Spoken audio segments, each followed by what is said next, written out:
quan niệm chính mà cái khứ ta bỏ liền thì là điều này thôi nếu ta muốn sống không chạy vô ông chút làm sống tả lên chậm một thế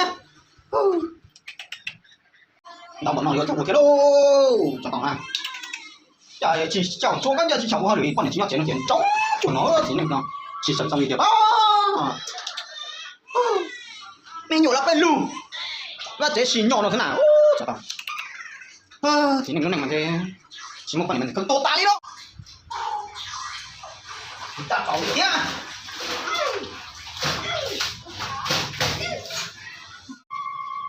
giá bự cái giá mua này này thằng nó có để nhóc chứ mà cứ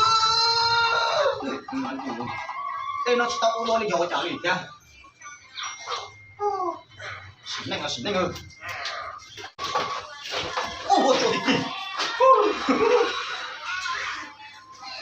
tao lại trở nên chua lên kìa này nhưng mà trẻ nó chỉ có nhiều rồi nó nè nó có nhiều cái một cái tao hơi bị lên nó mà cứ bị kia nó ta cũng chỉ ăn cái nhỏ con nhiều một cái một cú vít thì con nhiều nó chỉ tao rồi nó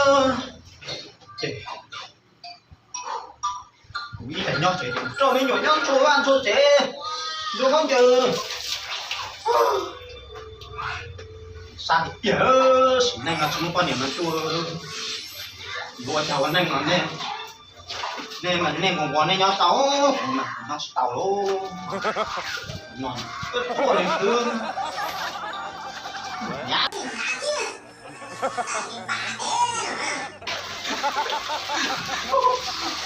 này ơi giờ chỉ sợ cháu lên chỉ cháu của tàu chạy nó lo theo bùa đó cháu đi nào mà cháu của gì có tí đại trả là đủ đủ thương nó còn nó mắng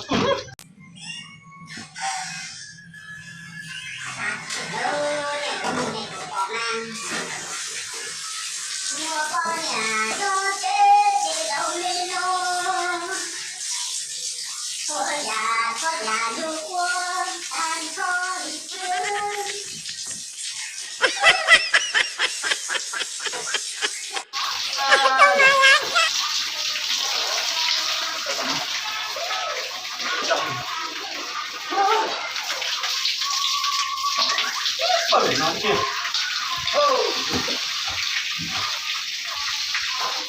ta chó chúa chó nhá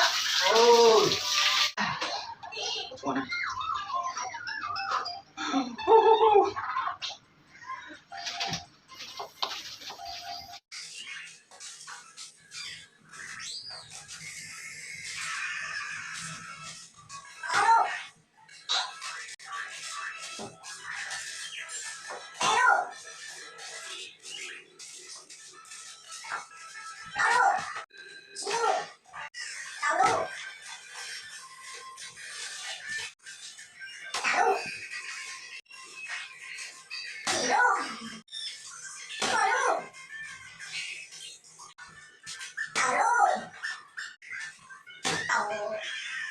What?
Chúa chó liền no thế ôi dồi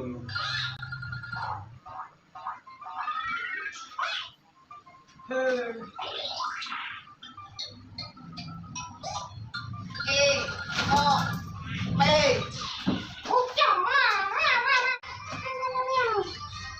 Hơi vô, hơi vô. Ô, ổn định đấy. Nè, mua chọn được nhá. Ơi, mình chơi trò đi chưa? Đừng nha, ơi, nè, ơi.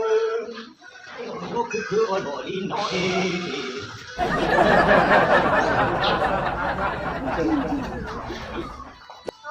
Ba mù xiang trộn.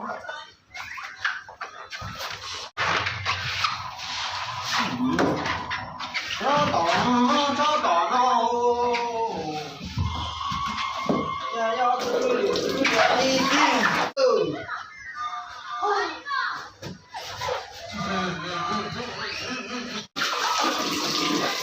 Không tôi cơ lại.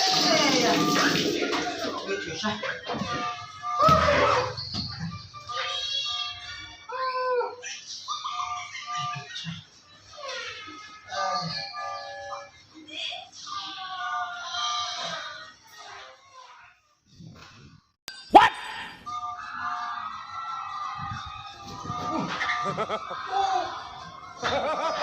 Quan trọng là đâu có đâu. Đâu quá.